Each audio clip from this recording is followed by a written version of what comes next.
रहे हैं कि उपयोगिता या दृष्टिकोण की माप हो सकती है या नहीं हो सकती, या माप क्या है। ठीक, समझते आइए देखिए, दृष्टिकोण या उपयोगिता की माप, माप माने मापना जाता है। देखिए, भौतिक वस्तु को किसी, भौतिक हमने बताया कि भौतिक के अंतर्गत क्या क्या आता है, हमने कई बार बताया। ठीक, तो प्रामाणिक मानदंड जैसे मीटर, लीटर अथवा तुला, यानी तो वो वाला तौलने वाला से नापा या तौला जा सकता है। ठीक, जा सकता है। परंतु भौतिक में क्या आएगा, जैसे वही चीनी फीनी आएगा, यही मतलब और सामान आते हैं। ठीक, परंतु उपयोगिता एक मनोवैज्ञानिक तथ्य है। इस बात को समझिएगा, ध्यान से सुनिएगा। देखिए, यहाँ तक तो बात हुई भौतिक का कि चलो भौतिक है, चीनी है, चाय है और मसाला है, तो मतलब केला है, दूध है, सब कुछ इसे माप सकते हैं। ठीक, इसे हम किसी तरीके से माप सकते हैं, किसी तरीके से तौल सकते हैं, इतना तो कर सकते हैं। लेकिन क्या उपयोगिता को भी माप सकते हैं? यहाँ क्वेश्चन मार्क लगता है, क्या हम उपयोगिता को माप सकते हैं? तो क्या आप जवाब देंगे कि यह मनोवैज्ञानिक तथ्य है।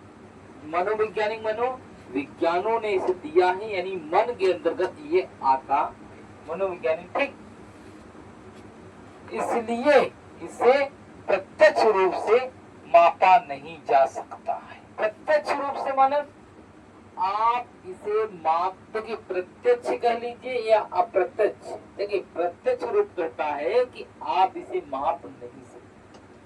क्या मुझे कितनी आवश्यकता है ये तो मालूम है कि मुझे 2 रोटी चाहिए, तो संख्या में आ गया। लेकिन क्या कोई बता सकता है कि मुझे भूख कितनी लगी? आप बता सकते हैं? क्या हमें बताएंगे कि हमें 100 भूख लगा, 100 क्या भूख लगा है, 20 भूख लगा है? हम तो बता दिए कि 2 रोटी, ये तो संख्या में आ गई, ये भौतिक के अंतर्गत आ गया। लेकिन कितनी लगी है, हमारे अंदर क्या है, हमें कितनी प्यास लगी है, कितनी भूख लगी है, कितनी मुझे लालसा है, क्या चीज हमें चाहिए, हमारे मन में जो भाव उत्पन्न होता है, भाव उठता है, विचार उठता है, क्या मुझे माप सकते हैं, तौल सकते हैं, कुछ कर सकते हैं? नहीं ना। ये प्रत्यक्ष रूप से है, न इसे माप सकते हैं, न इसे तौल सकते हैं। तो ये क्या हो गया? उपयोगिता या दृष्टिकोण होता। ठीक, और क्या कर रहा है? अतः उपयोगिता का केवल अप्रत्यक्ष रूप से मापा जा सकता है। अप्रत्यक्ष रूप से माप सकते हैं। अप्रत्यक्ष रूप कहां से आएगा? ये 2 वर्ड है, याद रखिएगा, ये 2 वर्ड है। क्या है? मुद्रा द्वारा। देखिए, आप जितना मुद्रा तय करें, मतलब खर्च करेंगे, व्यय करेंगे वस्तुओं के ऊपर, उतना आप उपभोग करेंगे या आप उतना वस्तु का उपयोग करेंगे या उपयोगिता के अंतर्गत रखेंगे। मुझे चाहिए, मुझे अगर जितना आप केला में खर्च करेंगे, जितना आप संतरा में खर्च करेंगे, जितना आप चाय में खर्च करेंगे, जितना आप कॉफी, उतना आप उसको संतुष्ट करेंगे, उतना आपसे संतुष्टि प्राप्त होगी। ये अप्रत्यक्ष रूप से आता है इसका माप करने के लिए। अब क्या होता है?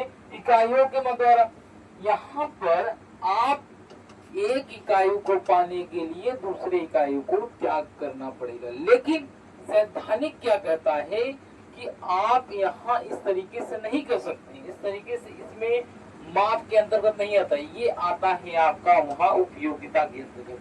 तो आप यहाँ इस 2 तत्व यहाँ लिख सकते हैं, 2 बातें लिख सकते हैं कि मुद्रा के द्वारा माप और इकाइयों के द्वारा माप। बस इतना आपको यहाँ से 2 अक्षर लिख देना है और इतना लिख देना है। यहाँ पूछा जाता है कि मुद्रा की क्या माप हो सकती है, क्या संभावनाएं है, तो आप इस तरीके से बता देंगे कि उपयोगिता की कोई माप प्रत्यक्ष रूप से नहीं होती है, परंतु अगर मापना चाहें तो अप्रत्यक्ष रूप से माप है।